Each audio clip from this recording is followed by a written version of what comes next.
heureuse de vous retrouver ce matin et comme vous l'aurez compris par le titre de ma conférence, ce dont je voudrais vous parler aujourd'hui, c'est de l'apport que la mythocritique peut proposer aux études de genre. Et pour que ce soit plus concret, par la suite, dans mon exposé, je vous proposerai de travailler sur un mythe en particulier, à savoir le mythe de Jeanne d'Arc. Alors, les études de genre, nous le savons, c'est une appellation qui regroupe évidemment plusieurs disciplines, puisque l'idée est de s'interroger sur les problématiques de genre, éventuellement les problématiques d'inclusion, et forcément, ça peut se faire par le biais de différents points d'attaque, je vais dire. Moi, ce que je voudrais faire aujourd'hui, c'est vous expliquer donc comment la mythocritique peut elle aussi apporter sa pierre à l'édifice dans le cadre des études de genre. Alors, qu'entend-on par mythocritique? La mythocritique, c'est l'étude des représentations littéraires d'un mythe à travers le temps. Alors, forcément, le mythe littéraire, le personnage littéraire va traverser les siècles et systématiquement, il va se métamorphoser puisqu'il va s'adapter aux attentes, aux préoccupations de la société qui va l'accueillir, donc les préoccupations de l'auteur, les préoccupations de son public. Ce qui explique que, lorsque nous arrivons à l'époque contemporaine, le mythe peut, j'ai bien dit peut, je n'ai pas dit qu'il va véhiculer, je n'ai pas dit qu'il doit véhiculer, mais il peut véhiculer une réflexion sur le genre, une réflexion sur l'inclusion, puisque c'est une réflexion qui est menée au sein de la contemporaine. Alors, je sais que pour les personnes présentes dans la salle, ce que je vais raconter maintenant, ben, c'est très répétitif par rapport à des conférences qu'elles ont déjà pu écouter dans le passé. Mais comme je sais que la conférence est enregistrée, ben, je leur demande de prendre un petit peu patience, 5 minutes, parce que je voudrais quand même réexpliquer à ceux qui connaîtraient moins bien la mythocritique, comment la mythocritique va procéder au niveau méthodologique. Alors, lorsqu'un mythocriticien s'intéresse aux réécritures d'un personnage littéraire, il va constamment garder à l'esprit qu'il doit à terme répondre à deux questions. D'une part, il doit essayer de comprendre pourquoi un même mythe, un même personnage va continuer à fasciner les artistes et le public à travers le temps. Qu'est-ce qui, dans ce mythe, va justifier sa survivance à travers les siècles? La deuxième question à se poser, ben, c'est quelque chose que je viens d'introduire il y a 2 minutes, à savoir que le mythe va forcément se modifier à travers le temps. Et on attend du mythocriticien, pardon, qu'il soit capable de repérer les métamorphoses, les adaptations du mythe d'une époque à l'autre. Et bien plus évidemment, on attend de lui qu'il soit capable de les expliquer ou au moins de proposer des pistes de réflexion pour comprendre pourquoi le personnage littéraire va être représenté d'une telle manière au Moyen Âge et d'une autre manière à l'époque baroque.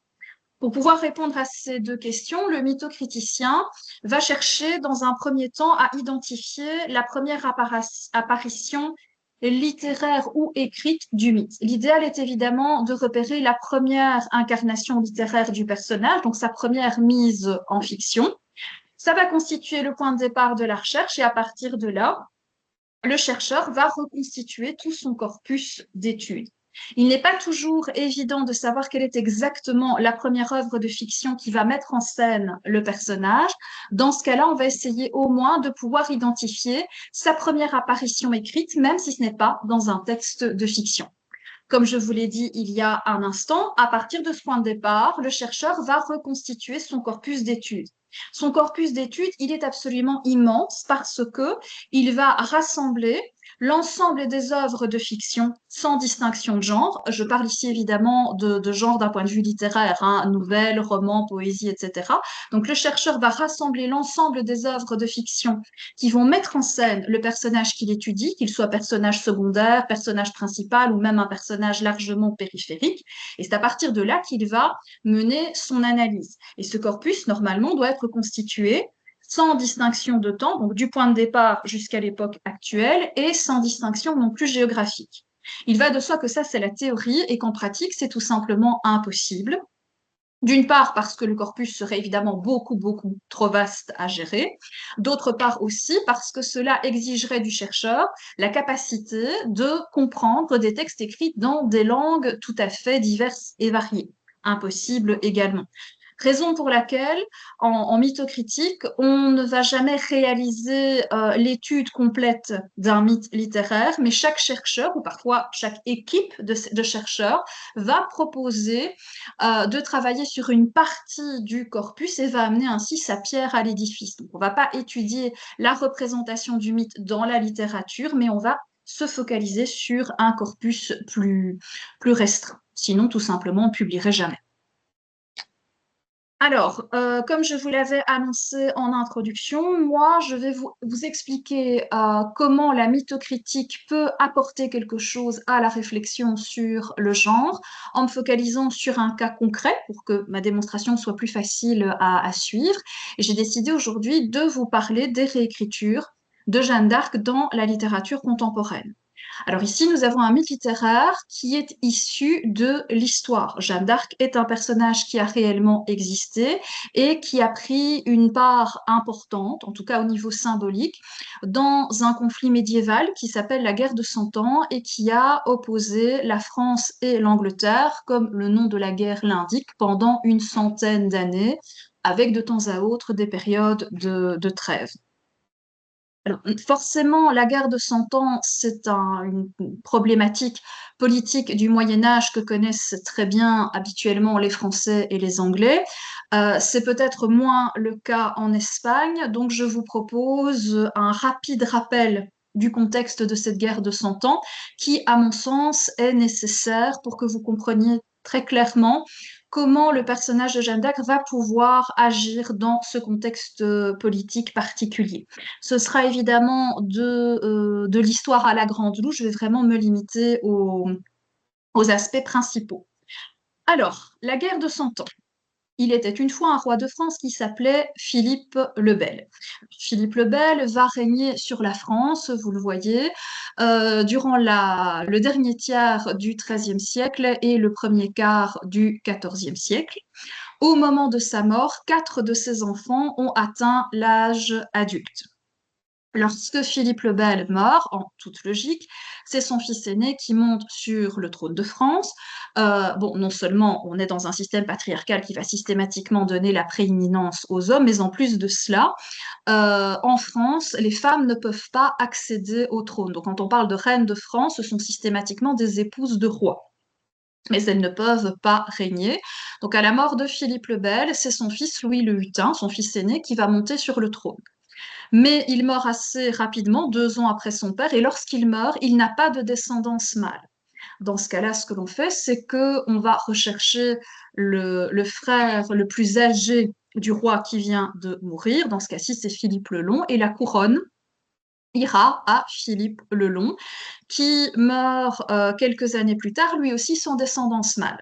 Donc ça veut dire que cette fois-ci, la couronne va passer au dernier fils en vie de Philippe le Bel, qui est Charles le Bel, et qui lui aussi, en 1328, va mourir sans descendance féminine, sans descendance masculine, excusez-moi.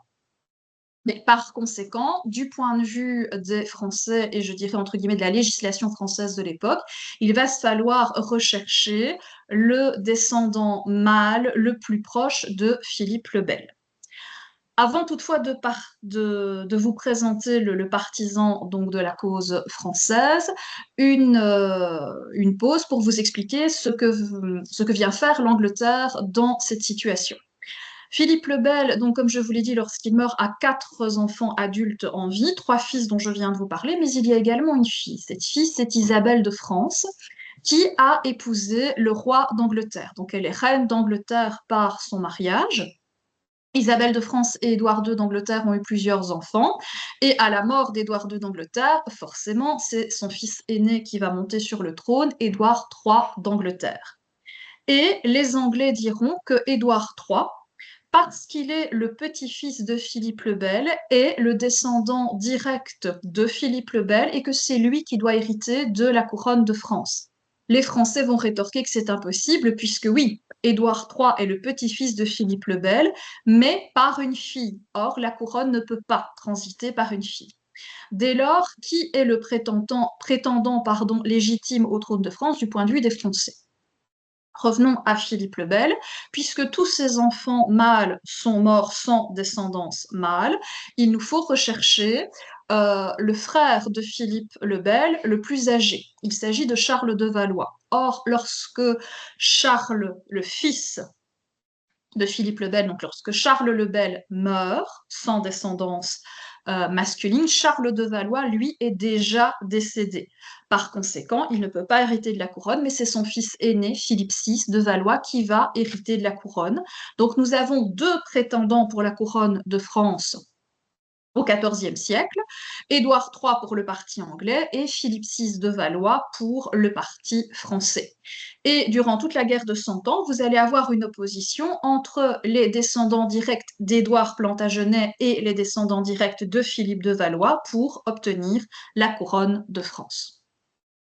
Jeanne d'Arc, elle, va prendre part à la guerre de Cent Ans pour une période extrêmement brève, entre 1429 et 1431. C'est une époque où la France va rencontrer, enfin, est confrontée à une situation politique extrêmement difficile. D'une part, il y a le conflit avec l'Angleterre, dont je viens de vous parler, cette guerre de Cent Ans. D'autre part, depuis 1407, le royaume de France est également déchiré par une guerre civile, parce que vous avez une partie de la noblesse française qui va cesser de soutenir le partisan français et qui va soutenir le partisan anglais. On va avoir une guerre civile entre les Armagnacs et les Bourguignons. Donc je vous ai mis Armagnac/Orléans parce qu'on a gardé l'appellation Armagnac, mais en fait c'est surtout la branche Orléans de la famille royale, parce qu'en effet, la branche Orléans et la branche Bourguignon correspondent à deux branches cadettes de la famille royale. Donc on a en fait une dissension au sein même de la cour de France. Alors vous le voyez, la guerre de Cent Ans prend fin en 1453. La guerre civile entre les Armagnacs et les Bourguignons va prendre fin en 1435. Or, Jeanne d'Arc meurt en 1431. Autrement dit, l'image d'Épinal qu'on nous donne systématiquement de Jeanne d'Arc qui aurait réconcilié la France et qui aurait bouté les Anglais hors de France, hein, c'est toujours l'expression qui est utilisée, eh bien, ne correspond tout simplement pas à la réalité historique, puisque Jeanne d'Arc meurt 4 ans avant la fin de la guerre civile en France et plus de 20 ans avant que les Anglais ne quittent effectivement le territoire français. Donc le premier élément qui est important ici, c'est que Jeanne d'Arc ne va pas résoudre ces conflits. Néanmoins, au niveau du capital symbolique, elle va avoir un rôle important dans la guerre de Cent Ans. Alors, je pense qu'il est maintenant aussi important, hein, désolé, j'accumule un peu les données historiques, mais je pense que c'est important pour pouvoir ensuite comprendre de quelle manière le personnage historique va pouvoir être transformé en mythe au niveau littéraire. Donc, je voudrais maintenant résumer avec vous les éléments historiques que nous connaissons par rapport à la vie de Jeanne d'Arc. Elle est née aux alentours de 1412. On n'a pas la date exacte de sa naissance. En revanche, nous savons qu'elle a été exécutée le 30 mai 1431, donc la date de mort, nous la connaissons avec précision. Jeanne d'Arc est issue du monde agricole et elle a grandi en Lorraine. La Lorraine, c'est une région de France qui se trouve dans le nord-est, donc aux confins avec l'Allemagne actuelle. Et Jeanne d'Arc aurait entendu les voix de Sainte Catherine, Sainte Marguerite et Saint Michel lorsqu'elle était jeune fille, et ces voix divines lui auraient demandé de venir en aide au roi français de l'époque, donc Charles VII, pour lui permettre de pouvoir donc libérer le territoire français de l'occupation anglaise. Vous voyez évidemment que j'ai écrit le terme voix entre guillemets. Bon, on ne va pas s'attarder sur ce point. Tout cela est évidemment une question de foi. Les croyants partiront du principe que Jeanne d'Arc a réellement entendu des voix divines. Bon, mais pour les personnes athées, il y aura évidemment une explication d'ordre psychologique à ces voix. Toujours est-il que Jeanne d'Arc va effectivement, en 1429, donc elle aurait environ 17 ans à ce moment-là, se rendre à Chinon pour rencontrer le roi à la cour de France. Historiquement, normalement, la cour de France se tient à Paris, bien évidemment. Néanmoins, je vous rappelle qu'on est en plein conflit, c'est la guerre de 100 ans, et la ville de Paris est aux mains des Anglais et des Bourguignons. Donc forcément, le roi valois ne peut pas séjourner à Paris, qui est un territoire occupé. Il séjourne donc dans la ville de Chinon, qui se trouve dans le Val de Loire. Donc ça, c'est historique, ça on le sait. Jeanne d'Arc va se présenter en 1429 à Chinon, elle va pouvoir rencontrer Charles VII et ses conseillers, et comment, pourquoi, bonne question, hein, là évidemment le mystère demeure, elle parvient à convaincre Charles VII de lui confier une armée. Alors vous voyez que là aussi, j'ai indiqué le terme confier entre guillemets. Il est un fait historique avéré que Jeanne d'Arc participe réellement au combat militaire dont je vais vous parler maintenant. Elle a d'ailleurs été blessée sur le champ de bataille à plusieurs reprises. Donc physiquement, elle est bien là. Maintenant, quel a été exactement son rôle? Est-ce que les hommes suivaient sa stratégie militaire ou est-ce qu'au contraire, elle était présente d'un point de vue symbolique et que l'armée était toujours dirigée par les officiers du roi de France? Bon, là, évidemment, il y a discussion, évidemment, entre les partisans d'une vision, je dirais, plus hagiographique de Jeanne d'Arc et les historiens. Mais enfin, toujours est-il que elle est effectivement physiquement présente au combat. Et qu'a-t-elle convaincu le roi Charles de faire? Eh bien, de lui donner une armée, donc donner toujours avec des guillemets, hein, je ne le répéterai plus, mais donc de lui confier une armée pour qu'elle puisse aller libérer la ville d'Orléans. Alors, d'un point de vue géographique, Orléans est toujours du côté du Val-de-Loire, mais légèrement plus au nord que Chinon.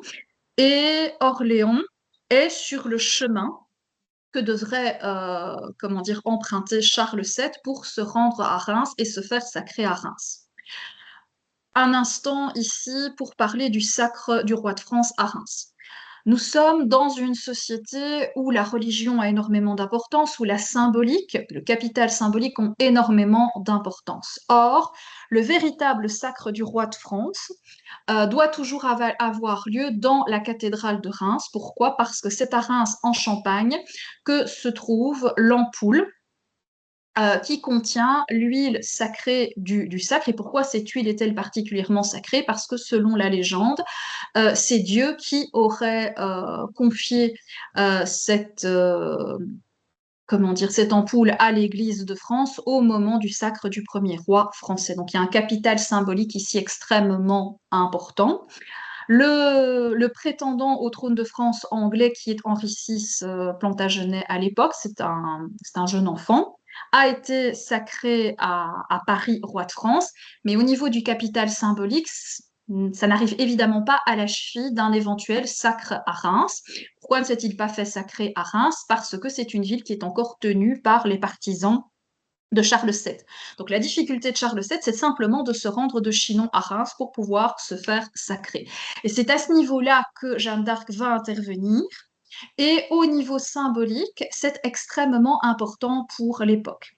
La ville d'Orléans en elle-même est occupée par des partisans de Charles VII, mais elle est assiégée par les troupes bourguignonnes et les troupes anglaises.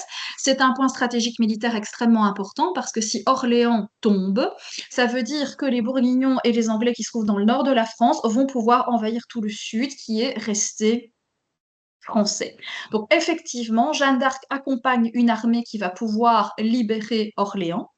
Ensuite, Jeanne d'Arc, toujours accompagnée de cette armée, va libérer les différents territoires qui sont encore occupés par les Anglais et les Bourguignons entre Orléans et Reims. Elle va donc permettre à Charles VII de se rendre à Reims, de s'y faire sacrer. Et ça, c'est aussi un fait historique avéré, on le voit dans les chroniques. Jeanne d'Arc, qui, je vous le rappelle, est quand même issue d'un milieu tout à fait populaire, est présente au sacre de Charles VII à Reims, non pas sur le parvis, mais vraiment à l'intérieur de la cathédrale, ce qui est évidemment une manière de lui rendre hommage et de la mettre en valeur. Après le sacre à Reims, Jeanne d'Arc va continuer à mener des combats et là, elle va alterner les victoires et les défaites. Donc Jeanne d'Arc, c'est loin d'être une soldate, entre guillemets, qui n'est que multiplier les victoires. Il y a eu également des défaites. Et sa carrière militaire va se terminer en 1430 à Compiègne. Compiègne, c'est dans les environs de Paris. Compiègne était une ville qui a été occupée par les Bourguignons et par les Anglais et que l'armée française va vouloir libérer.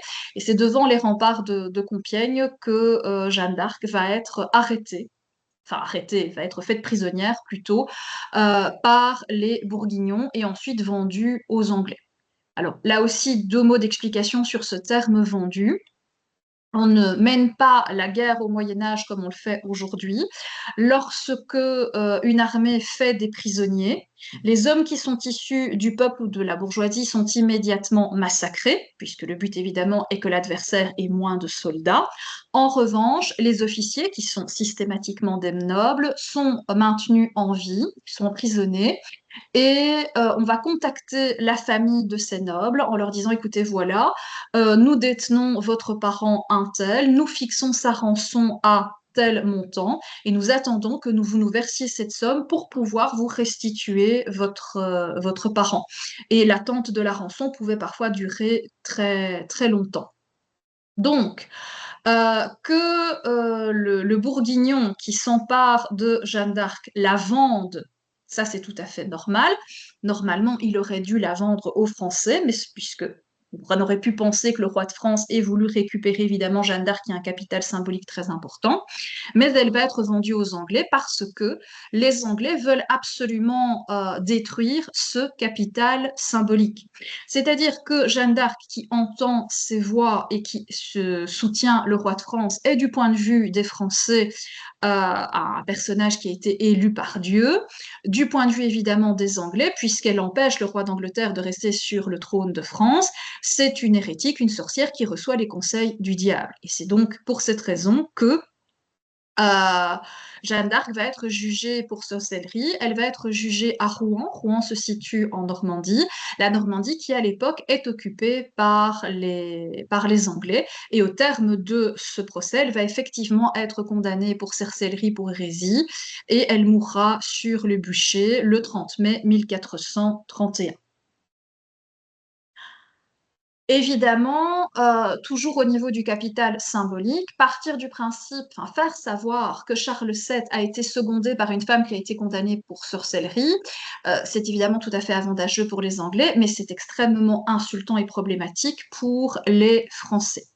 Aussi en 1456, donc après la guerre de Cent Ans, assisterons-nous à un procès de réhabilitation. Procès de réhabilitation qui n'a pas été demandé par Charles VII lui-même, mais par la mère de Jeanne d'Arc, qui est encore en vie en 1456, et qui va s'adresser à l'Église en disant, bah, écoutez, voilà, ma fille a été condamnée pour hérésie, elle est morte euh, comme sorcière en 1431, et moi je pense qu'elle est innocente et je voudrais qu'il y ait une révision du procès. L'Église accepte, et au terme de ce procès de réhabilitation, bah, la réponse est dans le titre, réhabilitation, Jeanne d'Arc va être réhabilitée, ce qui évidemment va permettre à Charles VII de continuer à mettre en avant le fait qu'il a été aidé par une envoyée de Dieu et pas du tout par un suppôt de Satan. Alors, la démarche de la mère de Jeanne d'Arc est-elle spontanée ou a-t-elle été suscitée par la cour de France? Point d'interrogation, évidemment. À partir de ce moment-là, en France, Jeanne d'Arc va véritablement faire figure de sainte, même si elle n'a pas encore été canonisée pardon, à ce moment-là. Il faut attendre 1909 pour que le personnage soit béatifié et 1920 pour que Jeanne d'Arc soit canonisée. Donc, du point de vue de l'Église catholique, Jeanne d'Arc est effectivement une sainte. Alors, venons maintenant à la transformation du personnage historique en un mythe. Quand on voit la vie de Jeanne d'Arc, même en se limitant, je dirais, aux éléments historiques, on est face à une destinée absolument exceptionnelle et on peut évidemment tout à fait comprendre que le personnage ait pu séduire les artistes, notamment parce qu'elle est à chaque fois à la charnière entre deux mondes. C'est une femme du peuple, mais elle a côtoyé l'élite sociale. Pour les Français, c'est une vierge, une martyre, une sainte. Évidemment, pour les Anglais, c'était une sorcière hérétique. C'est une patriote, ça c'est un élément sur lequel tout le monde est d'accord, mais c'est une patriote qui, au niveau politique, va être récupérée en France, à la fois par la gauche et par la droite. La gauche, évidemment, va plutôt se focaliser sur l'image de cette fille du peuple qui s'est battue pour la France, et du côté de la droite, on va plutôt insister sur la fidélité totale de Jeanne d'Arc envers l'Église catholique et envers le roi de France. Enfin, et ça pour la société du XVe siècle, c'est absolument incompatible, Jeanne d'Arc, c'est à la fois une jeune fille et un soldat. Or, bah, vous le savez, le XVe siècle, c'est une société extrêmement patriarcale. Les structures sont très clairement genrées. Les femmes ne se comportent pas comme des hommes. Or, c'est ce que va faire Jeanne d'Arc, notamment d'un point de vue physique, puisqu'elle va se couper les cheveux et se vêtir en homme, ce qui était totalement illégal à l'époque. Et c'est bien évidemment ce dernier aspect, cette jeune fille qui se comporte en homme, qui a une apparence androgyne, qui va permettre aux artistes qui le souhaitent de pouvoir proposer à leur lectorat une réflexion sur le genre. Alors, je vous l'ai dit, quand on travaille sur un mythe littéraire, il n'est jamais possible de travailler sur la totalité du mythe. Moi, j'ai décidé de me focaliser sur des textes qui ont été publiés depuis les années 70. Et en travaillant de cette manière, j'ai réuni une vingtaine de textes. C'est certainement pas un corpus exhaustif, on n'y arrive jamais. Mais l'intérêt, évidemment, quand on a un corpus qui n'est pas trop limité, c'est de pouvoir quand même déjà se faire une idée assez précise de la manière dont le personnage va être représenté à une époque donnée. Alors, en termes de type de roman, sur cette vingtaine de textes, j'ai répertorié 11 romans historiques. Dans ces romans historiques, Jeanne d'Arc est parfois le personnage principal, parfois un personnage secondaire, parfois même un personnage tout à fait périphérique. Bon, cette présence dans le roman historique, évidemment, n'a rien d'étonnant, puisque nous sommes face à un mythe qui est issu de l'histoire de France. J'ai également repéré 3 romans hagiographiques, donc en plein XXe siècle, qui vont continuer à présenter Jeanne d'Arc vraiment comme une sainte en insistant sur tous les miracles qui ont pu lui être attribués. Nous avons également 4 romans que j'ai qualifiés de survivalistes. Alors, il faut savoir qu'à partir du XXe siècle, une légende va se développer par rapport à Jeanne d'Arc. Certains auteurs, alors on n'est pas du tout évidemment ici dans le milieu académique, dans le milieu universitaire, etc., affirment sur la base de preuves assez douteuses que Jeanne d'Arc n'a pas été brûlée à Rouen en 1431. Il y aurait eu une substitution, donc c'est une autre femme qui aurait été brûlée à la place de Jeanne d'Arc. Jeanne d'Arc survit et va donc connaître encore une autre destinée entre 1431 et sa mort de belle mort quelques années plus tard. Nous avons 2 auteurs qui vont utiliser le mythe de Jeanne d'Arc pour proposer une réflexion sur les rapports entre le bien et le mal. J'ai également une autrice italienne qui, elle, va relire les voix de Jeanne d'Arc comme étant une manifestation de l'inspiration et qui propose dans son roman une réflexion sur la création. Et enfin, je vais avoir 6 relectures féministes, qui sont évidemment les relectures qui vont nous intéresser aujourd'hui. Alors, pourquoi est-ce que j'ai pris 5 minutes pour vous présenter ce petit comptage? Tout simplement pour insister sur l'importance de ne pas se précipiter quand on travaille sur des relectures d'un mythe pour ne pas faire de généralisation hâtive. Ce n'est pas parce que on a découvert l'une ou l'autre relecture féministe d'un personnage qu'il faut immédiatement en conclure que c'est la seule manière dont ce mythe continue à parler aux auteurs contemporains. Si donc vous confrontez les relectures féministes à l'ensemble du corpus, ben, oui, il y a peut-être effectivement un tiers, un quart, un tiers des relectures qui vont proposer une relecture féministe du personnage, mais ce n'est pas la totalité du corpus. Et ça, je pense que d'un point de vue méthodologique, au niveau de la transparence, de l'honnêteté intellectuelle, c'est une question que doit systématiquement se poser le thématologue. Alors, voici les 6 textes qui proposent une relecture féministe de Jeanne d'Arc. Chez tous ces auteurs, il y a un fil rouge commun. Systématiquement, ce qu'ils nous diront, c'est que Jeanne d'Arc a été condamnée à mort par des hommes d'État et des hommes d'Église, et qu'elle est donc une victime du patriarcat. Ces éléments reviennent systématiquement. Ensuite, bien évidemment, il va y avoir des nuances en fonction de la sensibilité de chacun de ces auteurs. Chez l'américaine Caroline Gage et la française Hélène Cixous, on va assister à une actualisation du mythe. Ces deux textes sont des pièces de théâtre et Jeanne d'Arc monte en scène pour s'adresser directement aux femmes présentes dans le public en leur disant: faites très attention, le patriarcat qui m'a tué est toujours actif et il pourrait aussi devenir une menace pour vous. Ne dormez pas sur vos lauriers, continuez à rester attentifs aux dérives du patriarcat. Chez Caroline Glade, chez Jacqueline Hartmann, qui est une écrivaine belge, chez Violaine Béraud, qui est française aussi, et chez Guillaume Lebrun, français également.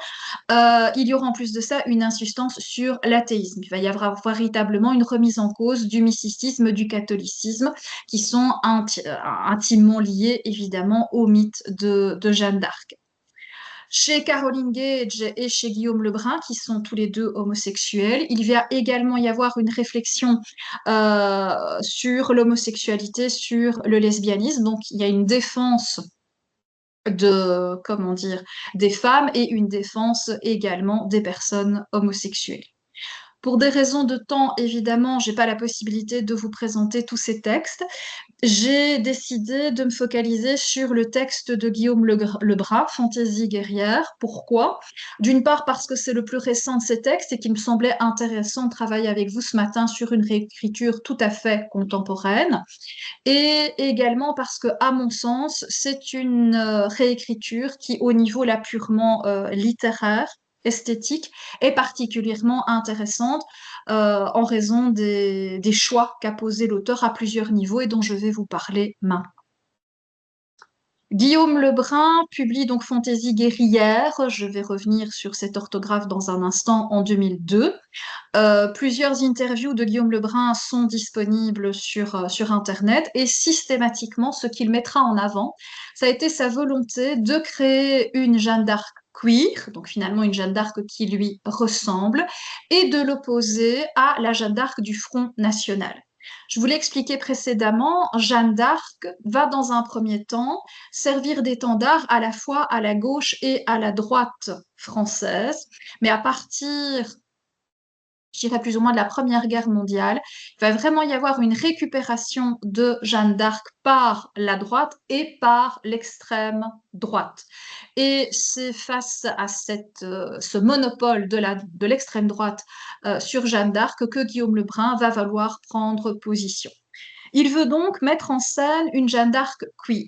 Et pour ce faire, il décide de créer un roman qui est queer à tous les niveaux, matériellement, poétiquement et narrativement.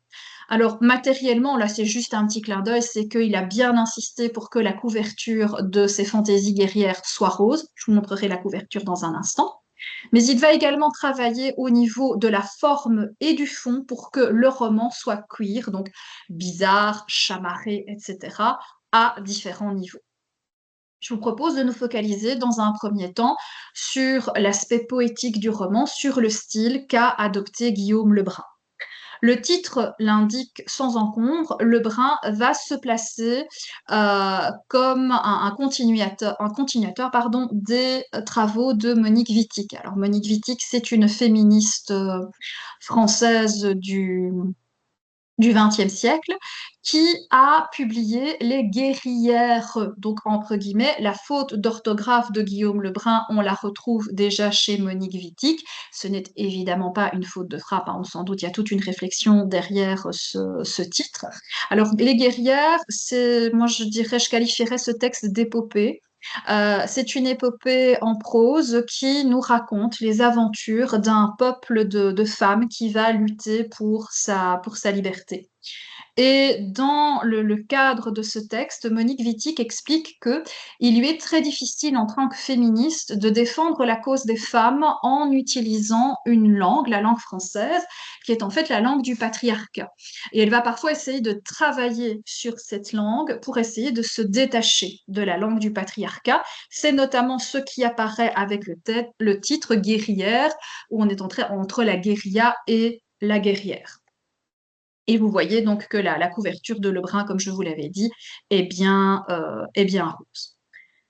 Alors, autre élément sur lequel va travailler également Guillaume Lebrun, c'est la langue en elle-même. La langue qu'il utilise dans tout le roman, c'est un mélange de français médiéval du XVe siècle. Il y a énormément d'anglicismes, ce qui fait sens évidemment puisqu'on est en pleine guerre de Cent Ans. Il y a des néologismes et il y a des expressions qui sont issues des différentes francophonies. Donc il ne va pas se limiter au français de France, mais on a des expressions qui proviennent de Belgique, du Québec, etc. Donc pour nous donner un style tout à fait particulier et bigarré, un style queer. Je vous propose de lire ensemble un tout petit extrait pour que ce soit un peu plus concret pour vous. C'est Jeanne d'Arc ici qui parle. Car je n'avais jamais cru à toute cette histoire, moi, ô bon Dieu, et à ces bullshitteries. Je n'avais pas besoin de preuves pour savoir que j'avais raison. J'avais toujours fait semblant, sous peine d'esgorgement par une foule de détraqués du goupillon. Alors, l'extrait, je ne l'ai pas choisi au hasard, évidemment, il vous permet immédiatement de comprendre cette prise de distance par rapport à la religion dont je vous ai parlé précédemment. Mais on le voit, on va avoir de l'ancien français, esgorgement, on va avoir les bullshitteries inspirées de l'anglais, etc. Autre élément qui va donner à ce style un aspect bigarré, c'est le mélange de culture populaire et de culture littéraire, mais systématiquement médiévalisée. Exemple pour la culture populaire, alors notre héroïne Jeanne d'Arc est amoureuse de Yolande d'Aragon, qui est la belle-mère de Charles VII. Alors malheureusement pour elle, c'est un amour sans espoir parce que Yolande d'Aragon est hétérosexuelle. Néanmoins, elle va lui écrire plusieurs lettres d'amour. Et en fait, ces lettres d'amour, ce sont des chansons de Céline Dion que Guillaume Lebrun a traduites, entre guillemets, en français du XVe siècle. On a également des traces de culture littéraire qui vont être médiévalisées, pardon. Notamment, l'exemple le plus flagrant, ce sont des allusions au roi Mondi de Maurice Druon. Donc Maurice Druon, c'est un écrivain français du XXe siècle, c'était un membre de l'Académie française, et il a notamment écrit une saga littéraire que je vous conseille si vous ne l'avez jamais lu. C'est vraiment très bien écrit et très intéressant, qui s'appelle Les Rois Maudits et qui raconte en fait le début, enfin les prémices à la guerre de Cent Ans, puisqu'il va nous relater la fin du règne de Philippe le Bel et ensuite les règnes très brefs de ses trois fils et puis le basculement dans la guerre de Cent Ans. Donc on met tout ça sur un pied d'égalité avec une bonne dose de médiéval. Alors, donc je pense que vous avez compris maintenant comment Lebrun travaille au niveau poétique pour constituer son roman cuir, mais il va effectuer également ce type de travail au niveau narratif. Alors là, je vous conseille très fortement de vous concentrer et de vous accrocher parce que ça va vraiment partir dans tous les sens. Alors, Yolande d'Aragon. Yolande d'Aragon, c'est un personnage historique. Elle était la belle-mère de Charles VII, donc elle était la mère de son épouse, la mère de la reine de France. Ça, c'est un fait historique. Yolande d'Aragon avait évidemment tout intérêt à maintenir sa fille sur le trône de France, et Yolande d'Aragon, toujours un fait historique ici, est un personnage politique très important à la cour de France au XVe siècle. C'est une aristocrate qui a beaucoup de pouvoir, qui a beaucoup de territoire, qui est riche. Et là aussi, tous les historiens semblent d'accord, c'était une femme d'action. Donc là, je veux dire que Guillaume Lebrun va vraiment rester fidèle au personnage historique. Et cette Yolande d'Aragon, elle en a un petit peu marre de voir que son beau-fils ne fait pas beaucoup d'efforts pour essayer de récupérer la totalité de la France, et donc elle décide de prendre les choses en main. Il existe à l'époque différentes légendes, prophéties, etc., indiquant qu'une jeune fille va sauver la France. Alors ça aussi, c'est un élément historique. Effectivement, dans les chroniques, il est question de ce type de prophétie. Je vous rappelle qu'on est ici confronté à la mentalité du XVe siècle et que ce type de prophétie était beaucoup plus présent, évidemment, que dans les mentalités actuelles. Et Yolande d'Aragon, dans le roman de Lebrun, va décider de tirer parti de cette prophétie. Elle décide qu'elle va la concrétiser Elle va elle-même fournir la pucelle en question au roi de France et le but sera de travailler de nouveau au niveau du capital symbolique et de galvaniser les troupes qui ne sont plus très motivées en leur disant, ben voilà, la pucelle est arrivée, vous allez combattre aux côtés de cette pucelle et forcément vous allez pouvoir écraser vos adversaires. Alors, le fait que Yolande d'Aragon ait la Yolande d'Aragon historique ait instrumentalisé d'une certaine manière la Jeanne d'Arc historique pour travailler sur ce capital symbolique, c'est une possibilité que n'excluent pas certains historiens. Et là, je vous parle vraiment des milieux académiques, etc. Mais cet élément, Guillaume Lebrun va lui donner énormément d'importance au niveau fictionnel. Donc Yolande d'Aragon va prendre les choses en main. Que fait-elle? Eh bien, elle va rassembler 15 enfin, jeunes filles, elles ne sont pas encore jeunes filles à ce moment-là, 15 enfants âgés, je dirais, d'une douzaine d'années, issus du peuple. Bon, elle les a enlevés ou elle les a achetés. Elle les rebaptise toutes Jeanne pour éviter les prénoms qu'elle ne juge pas assez glorieux. Pour les distinguer, elle va leur donner un numéro parce que forcément, 15 enfants qui s'appellent Jeanne, c'est pas évident à gérer. Donc il y a la première, la deuxième, la troisième, etc. Et elle va les former pour pouvoir incarner cette pucelle de la légende. Quelle formation vont recevoir ces jeunes filles? Une formation militaire, puisque le but est de les envoyer sur le champ de bataille pour galvaniser les troupes, mais également une formation intellectuelle. Cette formation intellectuelle est particulièrement intéressante parce que Guillaume Lebrun a mis sur pied un programme d'études qui est très clairement une lutte contre l'invisibilisation des femmes dans l'histoire. Dans le roman, il nous précise le programme d'études pour chaque jour de la semaine. Je vous ai recopié ici le programme du premier jour, donc c'est vraiment un extrait du roman. Le lundi, 8h à 10h, apprentissage de la lecture par le biais de textes d'autrices de grande valeur antimâle, Marie de France, Christine de Pisan, etc. 10h à 12h30, l'invisibilisation des femmes puissantes dans l'histoire par la diablerie des hommes, étude de cas. 12h30 à 13h, ripaille. 13h à 14h, entraînement à la décollation de Bourguignon. 14h à 16h, petit pain et fontaine de vie, la véritable vie de Jésus en Christ. On voit évidemment l'athéisme de l'auteur qui ressurgit ici. 16h à 17h, mathématiques, méthode, Hypatie d'Alexandrie. Donc vous le voyez, cette formation intellectuelle est vraiment basée sur l'enseignement des femmes. Au terme de cette formation et suite à toute une série de nombreuses péripéties que je vous épargne, 3 jeunes filles survivent. La 12e, la 14e et la 10e. Et chacune a son domaine de compétence de prédilection. La 12e, qui est homosexuelle, est celle qui a su le mieux tirer parti de la formation militaire qui avait été proposée par les chevaliers de Yolande d'Aragon. C'est elle qui va assumer l'aspect guerrier du personnage et c'est elle qui va se retrouver sur les champs de bataille, c'est elle qui va libérer la ville d'Orléans. Une fois que ce travail guerrier a été effectué, elle va disparaître, elle va se retirer à la campagne et passer ses journées entre des parties de chasse et ses maîtresses. La 14e, elle, a démontré dès le départ un réel intérêt pour le mysticisme. C'est elle qui va assumer l'aspect martyriel de Jeanne d'Arc et très concrètement, c'est elle qui accepte de se sacrifier et de mourir sur le bûcher à Rouen. Enfin, la 10e, c'est celle qui a bénéficié au mieux de la formation intellectuelle proposée par Yolande d'Aragon. C'est elle qui va inventer la légende de Jeanne d'Arc, qui va la structurer et qui ensuite va s'assurer de sa diffusion. Donc vous le voyez, le récit que nous propose Guillaume Lebrun, c'est un récit qui est totalement pris en main par des femmes. Alors, à quoi correspond le récit? Je dirais qu'une fois qu'on a sélectionné la 12e qui va donc se lancer sur le champ de bataille, etc., grosso modo, Guillaume Lebrun va respecter les étapes de la vie de Jeanne d'Arc d'une manière plus ou moins traditionnelle, jusqu'au moment où Jeanne d'Arc libère avec ses soldats la ville d'Orléans.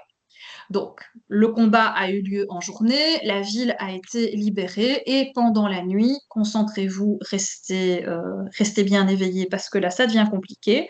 Pendant la nuit, une faille spatio-temporelle va s'ouvrir à Orléans et cette faille spatio-temporelle va mettre en opposition les forces du bien qui sont représentées par Jeanne d'Arc et ses partisans, et les forces du mal. Et ces forces du mal vont être présentées sous la forme d'un œil, une espèce d'œil, ce qui évidemment nous fait penser au Sauron de Tolkien. Et là, les descriptions vont vraiment basculer dans l'heroic fantasy et dans l'univers des jeux vidéo.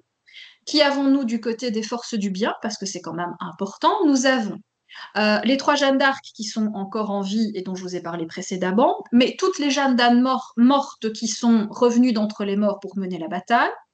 Vous avez Yolande d'Aragon qui va véritablement donc se battre. Vous avez également Isabeau de Bavière. Alors Isabeau de Bavière, c'est un personnage politique important de l'époque, c'est la mère de Charles VII, et elle, au contraire, avait abandonné son fils pour se rallier au parti anglais. Suite à toute une série de péripéties, dans le roman de Guillaume Lebrun, elle a changé d'opinion, elle s'est ralliée à son fils, et donc elle se retrouve aux côtés de Jeanne d'Arc et de Yolande d'Aragon pour lutter contre les forces du mal. Et vous avez ensuite toute une série de femmes guerrières historiques ou légendaires qui sont issus d'énormément de cultures différentes. Et cette scène de bataille où il n'y a pas que des femmes, ici il y a aussi les chevaliers qui sont restés fidèles à Jeanne d'Arc, mais cette scène de bataille rappelle tout à fait les guerrières de Wittig, hein, cette épopée dont je vous ai parlé en introduction, et vous avez comme ça aussi une opposition, une lutte entre des femmes et des hommes, si ce n'est que dans la version de Monique Wittig, il n'y a aucun homme qui vient seconder les femmes. Or, ici, je vous l'ai dit, les chevaliers qui sont fidèles à Yolande d'Aragon et qui ont formé les Jeanne d'Arc sont également présents à leur côté. Alors, je ne fais pas durer le suspense plus longtemps, ce sont les forces du bien qui l'emportent et la faille spatio-temporelle va se refermer. Ensuite, on va reprendre, entre guillemets, le récit traditionnel, c'est-à-dire que je vous ai dit, la 12e prend sa retraite et c'est la Jeanne d'Arc mystique qui va entrer en scène.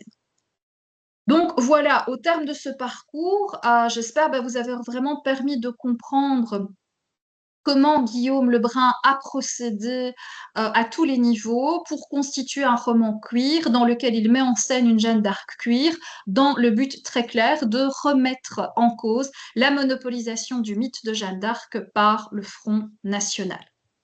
Alors, au terme de cette étude de cas, quels sont les éléments que j'ai essayé de vous expliquer par rapport à l'éventuelle participation de la mythocritique à la réflexion sur les études de genre? Le premier élément sur lequel j'ai voulu insister, c'est qu'il ne faut pas être trop rapide dans ses conclusions. Si on prend le mythe de Jeanne d'Arc, il y a bien des réécritures féministes qui valent vraiment la peine d'être analysées et qui, comme vous l'avez vu, suscitent vraiment une réflexion sur le genre. Mais d'autres écrivains ont vu en Jeanne d'Arc un autre type de réflexion. Et donc, il ne faut pas poser des conclusions trop hâtives. Dans les romans historiques, dans les romans hagiographiques et dans les romans survivalistes dont je vous ai parlé, en règle générale, l'auteur va constamment mettre en avant la loyauté de Jeanne d'Arc, que ses voix soient vraies ou fausses, mais sa loyauté, en l'opposant au pragmatisme politique des autres personnages, donc Isabeau de Bavière, Yolande d'Aragon, Charles VII, etc. Vous avez une réflexion, je vous l'ai dit aussi, sur les notions de bien et de mal, et je vous ai parlé de cette autrice italienne qui, elle, propose une réflexion sur le processus créateur.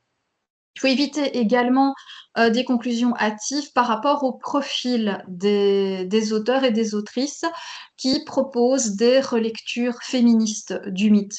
Il se fait que les auteurs que je vous ai présentés aujourd'hui étaient soit des autrices, donc des femmes, soit des homosexuels, hommes et femmes, donc je dirais les premières victimes des discriminations de genre, dont on peut comprendre bien évidemment qu'elles souhaitent susciter une réflexion sur les discriminations de genre, mais ce n'est pas systématique dans les réécritures féministes. J'ai notamment travaillé sur le mythe de Marie-Madeleine, donc de Sainte Marie-Madeleine. Des auteurs vont aussi proposer une relecture féministe de ce mythe. Mais là, dans les auteurs féministes, je vais avoir aussi des hommes cisgenres hétérosexuels, donc les personnes qui ne sont normalement jamais victimes des discriminations de genre, mais qui évidemment peuvent quand même, et c'est heureux, se positionner en tant que féministe et en appeler à une réflexion sur les études de genre et demander à lutter contre la discrimination de genre. Et donc bien garder à l'esprit qu'en mythocritique, et je pense comme dans n'importe quelle discipline, il ne faut pas tirer de conclusions hâtives. Eh bien voilà, moi j'en ai terminé avec ma présentation et évidemment je suis à votre disposition si vous avez la moindre question.